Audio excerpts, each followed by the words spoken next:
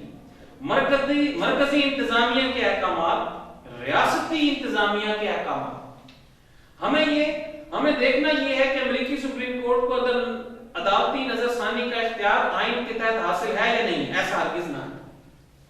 یہ سمجھنے کی ضرورت ہے اس ڈاکٹرائن میں. امریکی آئین میں عدالتی نظر ثانی کا اختیار نہیں ہے. کانگریس نے لیجسلیشن کر کے یہ اختیار سپریم کورٹ کو نہیں دیا. یہی وجہ ہے کہ بعض مفکرین قانون نے امریکی سپریم کورٹ کی اس اختیار پر بہت زیادہ تنقید کی. ان میں امریکی صدور بھی شامل ہیں کہ یہ سپریم کورٹ نے از خود جوڈیشل ریویو کا اختیار لیا کہ ہم فنڈامنٹل رائٹس کے تحفظ کا، آئین کے تحفظ کا جب حلف اٹھاتے ہیں تو آئین سے متصادم چیزیں جو ہیں ان کو ختم کرنا چاہیے تاکہ ملک میں سٹیبلٹی آئے. پہلی مرتبہ امریکی سپریم کورٹ کو 1803 میں مقدمہ ماربری بنام میڈیسن سے واسطہ پڑا. چیف جسٹس مارشل نے اپنے فیصلے میں قرار دیا کہ کانگریس کو اختیار حاصل نہ ہے کہ سپریم کورٹ کے ان اختیارات میں اضافہ کرے جو آئین میں بیان ہوئے ہیں. عدالتی نظر ثانی کے اصول کی بنیاد بقول چیف جسٹس مارشل مندرجہ ذیل نکات پر ہے. آئین تحریری دستاویز ہے، یہ حکومت کے اختیارات واضح طور پر بیان کرتا ہے. آئین ایک بنیادی قانون ہے اور عام نوعیت کی قانون سازی سے برتر حیثیت. آئین کو برتر حیثیت کیوں دی جاتی ہے کہ آئین میں بنیادی اصول بیان کیے جاتے ہیں. ایکٹ میں ان اصولوں کی تشریح کی جاتی ہے اور رولز میں مزید تشریح کی جاتی ہے. رولز عموماً نان الیکٹڈ لوگ بناتے ہیں. آئین میں بنیادی اصول ہوتے ہیں اور وہ عموماً 2/3 میجورٹی سے پاس کیے جاتے ہیں. امریکہ میں تو بہت مشکل طریقہ ہے. ایسا قانون جو بنیادی قانون سے متصادم ہو کالا دم ہے، عدالتوں کے لیے قابل پابندی نہ ہے. ججوں کا کام آئین کا تحفظ کرنا ہے. ججوں کا کام آئین کا تحفظ کرنا. ہمارے ملک میں بھی فنڈامنٹل رائٹ کا تحفظ کرنے کے لیے چیف جسٹس صاحب اداروں میں بھی چلے جاتے تھے کہ وہاں جا کے دیکھتے تھے کہ آیا یہاں فنڈامنٹل رائٹس کا تحفظ ہو رہا ہے یا نہیں ہو رہا ہے. امریکی سپریم کورٹ نے عدالتی نظر ثانی کے اصول پر عمل کرتے ہوئے بہت سے قوانین کو کالا دم قرار دے دیا. جب امریکی شہریوں پر انکم ٹیکس کے نفاذ کا قانون منظور ہوا تو امریکی سپریم کورٹ نے اسے بنیادی حقوق سے متصادم قرار دے دیا، کالا دم قرار دے دیا. 1865 اور 1900 کے درمیان امریکی سپریم کورٹ نے تقریباً 24 ایسے فیصلے کیے جس میں اس نے کانگریس کے افعال کو غیر قانونی قرار دیا کہ جو کانگریس نے قانون سازی کی اس کو انہوں نے آئین سے متصادم قرار دیا. یہ بھی ایک چیک اینڈ بیلنس کی تھیوری میں بھی یہ ہم لکھ سکتے ہیں کہ سپریم کورٹ نے کس طرح دوسرے اداروں پر چیک رکھا. 1900 سے 1934 تک اس قسم کے 40 فیصلے صادر کیے. امریکی صدر روزویلٹ نے جب امریکی سپریم کورٹ میں ججوں کی تعداد میں اضافہ کرنے کا فیصلہ کیا تو چیف جسٹس سپریم کورٹ امریکی صدر کے سامنے ڈٹ گئے اور ایسے فیصلے پر عمل درآمد نہ ہو سکا کہ انہوں نے صدر کو وہ کام کرنے نہیں دیا. امریکی تاریخ میں امریکی سپریم کورٹ نے آئین کے تحفظ اور بنیادی حقوق کے برعکس قانون سازی علاوہ ازیں سپریم کورٹ کو ذاتی ادارہ بنانے سے روکنے کے لیے قابل فخر کارنامے سر انجام دیے. باوجود اس کے کہ امریکی آئین میں عدالتی نظر ثانی کا اختیار موجود نہ تھا، لیکن اس نے ایک دستوری رواج کی حیثیت میں آئینی اختیار کی شکل اختیار کر لی. سپریم کورٹ کے اس اختیار یعنی اصول نظر ثانی پر بہت تنقید کی گئی. امریکی مفکرین قانون امریکی سپریم کورٹ کے اس اختیارات پر درج ذیل اعتراض کرتے ہیں. عدالتی نظر ثانی کے اصول اور اختیار کی بنیاد سپریم کورٹ ایک برتر قانون ساز ادارہ بن چکا ہے اور یہ جمہوری نظام کے برعکس ہے کیونکہ سپریم کورٹ عوام کا منتخب کردہ ادارہ نہیں ہوتا. کہ کرٹکس یہ کہتے ہیں کہ سپریم کورٹ عوام کا منتخب ادارہ نہیں ہے تو اس لیے اس کو لیجسلیشن کو عدالتی نظر ثانی کے تحت ختم نہیں کرنا چاہیے. سپریم کورٹ میں فیصلے اکثریت سے سنائے جاتے ہیں، گویا ایک جج کی اکثریت سے فیصلہ قابل نفاذ ہو جاتا ہے. اس طرح یہ ایک ہی جج کی اجارہ داری کہ ایک جج کی اجارہ داری سماجی اور معاشرتی ترقی اور روزمرہ ضروریات اور جدید تقاضوں کا مقابلہ کرنے کے لیے عدالتی نظر ثانی کا اصول ایک رکاوٹ ہے.